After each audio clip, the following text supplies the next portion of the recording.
नमस्कार फ्रेंड्स।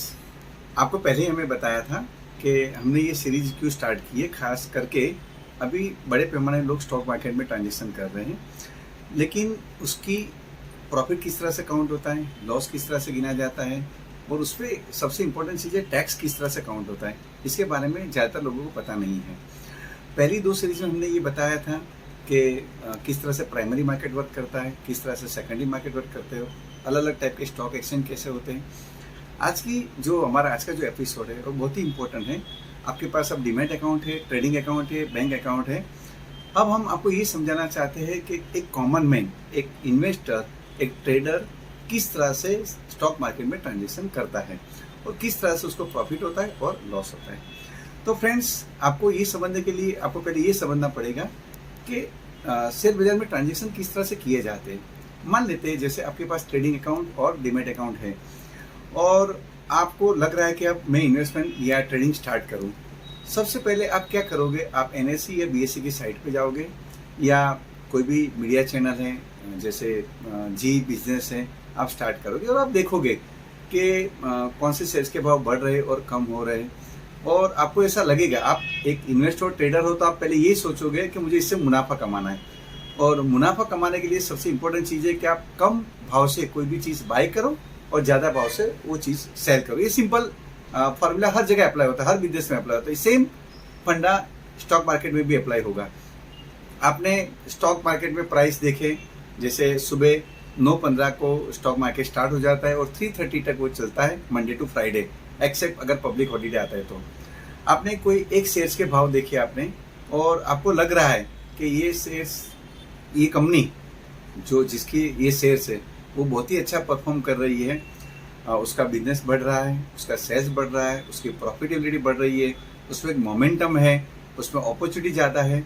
तो आप क्या करोगे, आप ये सोचोगे कि ये शेयर्स के भाव अभी जो है उसकी बुक वैल्यू के हिसाब से, उसके पी, बहुत सारे उसके पैरामीटर है, उसके हिसाब से तुम्हें ऐसा लग रहा है कि अभी और बढ़ने चाहिए, तो आप वो कंपनी के शेयर्स बाय करोगे। आप बाय करोगे, उसका मतलब आप आपके ब्रोकर को ऑर्डर दोगे कि हमारे बदले में तुम इतने शेयर्स बाय करो। यानी वो शेयर्स एक भी हो सकता है, 50 भी हो सकते हैं, 100 हो सकते हैं, डिपेंड करता है कि आपके पास कितने पैसे पड़े हुए हैं, आपके बैंक अकाउंट में कितनी अमाउंट जमा है, उसके हिसाब से आप शेयर्स बाय करोगे। बाय जैसे आप करोगे, आप आपके ब्रोकर को ऑर्डर देते हो और वो शेयर्स आपके अकाउंट में दिखने रिफ्लेक्ट हो जाएंगे। अब शेयर्स बाय करने के बाद आप सोचोगे कि ये शेयर्स मुझे लॉन्ग टर्म रखना है या शॉर्ट टर्म रखना है, या मुझे सेम डे उसको सेल कर देना है। आप कर सकते हो। शेयर्स में आप इंट्राडे ट्रांजेक्शन भी कर सकते हो, विथ डिलीवरी भी ट्रांजेक्शन कर सकते हो। जैसे आज मैंने मॉर्निंग में शेयर्स बाय किए, दिन में भाव बढ़ गए, मुझे मेरे टारगेट मुनाफा मुझे मिल रहा है, मैं उसको सेल कर दूंगा और मैं प्रॉफिट बुक कर लूंगा। आप ये ट्रांजेक्शन भी कर सकते हो। लेकिन आपको ऐसा लग रहा है कि नहीं, ये शेयर्स मुझे लंबी अवधि के लिए रखना है, तो आप वो शेयर्स की डिलीवरी आपके डीमैट अकाउंट में लोगे जो 2 दिन के बाद आएगी, लेकिन उसका भुगतान आपको अभी करना पड़ेगा आपके बैंक अकाउंट से। अब आपने वो शेयर्स बाय कर लिए, आपके डीमैट अकाउंट में आ गए। अब आप डिसाइड कर सकते हो कि आपको सेल करना है या उसको होल्ड करना। ये हुआ विथ डिलीवरी ट्रांजेक्शन। एक ट्रांजेक्शन मैंने आपको बताया इंट्राडे ट्रांजेक्शन, ये हुआ डिलीवरी वाला ट्रांजेक्शन। थर्ड ट्रांजेक्शन है वो है फ्यूचर, जिसको वायदा बाजार भी बोलते हैं या डेरिवेटिव्स भी बोलते हैं। उसका मतलब क्या होता है कि जैसे आपको लग रहा है कि नहीं, अभी शेयर्स के जो भाव है वो सही है, लेकिन अगले महीने शेयर्स के भाव बढ़ेंगे, ये अगले महीने शेयर्स के भाव कम हो गए, तो आप क्या करोगे, अभी से उसका कॉन्ट्रैक्ट करोगे सेलर के साथ। अब डेरिवेटिव्स थोड़ा कॉम्प्लेक्स है समझना। फ्यूचर और दूसरा एक और भी ऑप्शन आता है जिसको ऑप्शन कहते हैं, पुट या कॉल। ये दोनों को समझना इतना इजी भी नहीं है। आपको एक अच्छे एग्जाम्पल से मैं आपको समझाता हूँ। मान लो मैं फ्यूचर की बात करता हूँ। रिलायंस कंपनी का अभी शेयर्स का भाव आज 2400 रुपये चल रहा है और अभी सितंबर महीना चल रहा है। तो 3 महीने की सीरीज के ऑप्शन मेरे पास अवेलेबल हो गए, सितंबर महीना, अक्टूबर महीना और नवंबर महीना, जो हर महीने की लास्ट थर्सडे को एक्सपायर होगा। मतलब क्या होता है कि उसका लोड के हिसाब से मुझे बाय करना पड़ता है या सेल करना पड़ता है। जैसे मान लेते कि रिलायंस के एक लॉट की वैल्यू 300 शेयर्स की है, तो मुझे 300 इंटू 2400 का लॉट मुझे बाय करना पड़ेगा। और मुझे ऐसा लग रहा है कि बाय द एंड ऑफ सितंबर, अगर सितंबर का बाय करता हूँ ये शेयर्स के भाव 2500 या 2600 हो जाएंगे, तो मैं अभी से वो लॉट बाय करता हूं। अब आप ये सोचोगे कि अगर तुम उसका शेयर्स ही बाय कर सकते हो तो तुम फ्यूचर क्यों बाय करोगे? तो इसका आंसर भी बहुत सिंपल है। अगर मैं शेयर्स बाय करता हूं तो मुझे पूरे पैसे इन्वेस्ट करना पड़ता है, फ्यूचर में मुझे खाली मार्जिन मनी देना पड़ता है। तो मार्जिन मनी में पे करूंगा जो 20% के अराउंड होता है। यानी अगर मेरे पूरे लॉट की वैल्यू 5 लाख रुपए है तो मुझे 5 लाख इन्वेस्ट करने नहीं है, मुझे उसके 20% 1 लाख रुपए इन्वेस्ट करने हैं। अब मान लेते हैं कि जब लास्ट थर्सडे आता है और फ्यूचर की वैल्यू बन गई है 2500 या 2600 रुपए, तो जो डिफरेंस है वो मेरा प्रॉफिट हुआ। मैं कम इन्वेस्टमेंट में ज्यादा प्रॉफिट कमा सकता हूँ।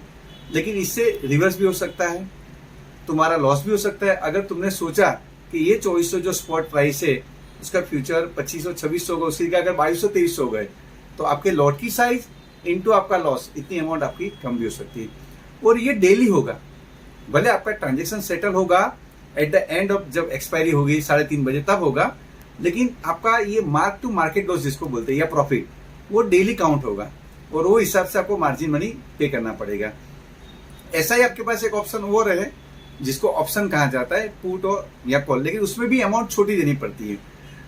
पुट का मतलब मैं सोच रहा हूं कि पर्टिकुलर इंडेक्स में या शेयर्स में मंदी आने वाली है तो मैं उसका पुट बाय करता हूं और उसके लिए मैं एक प्रीमियम देता हूं। तो मेरा लॉस वो लिमिटेड हो गया, लेकिन मुझे प्रॉफिट अनलिमिटेड मिल सकता है। मुझे ऐसा लग रहा है कि पर्टिकुलर स्टॉक या पर्टिकुलर इंडेक्स बढ़ेगा तो मैं उसका कॉल बाय करूंगा, उसके लिए भी मैं एक प्रीमियम पे करूंगा। अब अगर मेरा अंदाजा सही निकलता है तो मेरे कॉल की वैल्यू बढ़ेगी और वो जो डिफरेंस आएगा मेरा प्रॉफिट होगा। अगर मेरा अंदाजा गलत आएगा तो वो कॉल की वैल्यू कम होगी और मेरा लॉस आएगा। तो आप पुट बाय भी कर सकते हो, पुट सेल भी कर सकते हो, आप कॉल बाय भी कर सकते हो और कॉल सेल भी कर सकते हो। फ्रेंड्स, ये सब समझाने का हमारा पर्पज, ये बहुत ही बड़ा साइंस है और बहुत ही कॉम्प्लेक्स इसकी कैलकुलेशन है। प्राइमरी आपको हम बता रहे हैं, हमारा पर्पज ये है कि इसके बाद की सीरीज में हम आपको ये बताएंगे कि किस तरह से आपको प्रॉफिट या लॉस होता है और किस तरह से उसका अकाउंटिंग करना पड़ता है आपको, और उसकी टैक्स इफेक्ट किस तरह से। अल्टीमेट हमारी पूरी सीरीज का पर्पज ये है कि आप जो शेयर बाजार में डिलीवरी के साथ ट्रांजेक्शन करते हो, इंट्राडे ट्रांजेक्शन करते हो या डेरिवेटिव्स या वायदा बाजार में ट्रांजेक्शन करते हो, उसकी वजह से आपको जो प्रॉफिट और लॉस आता है उस पर टैक्स किस तरह से काउंट होता है और किस तरह से आप well in advance tax planning कर सकते हो। नमस्कार, थैंक यू।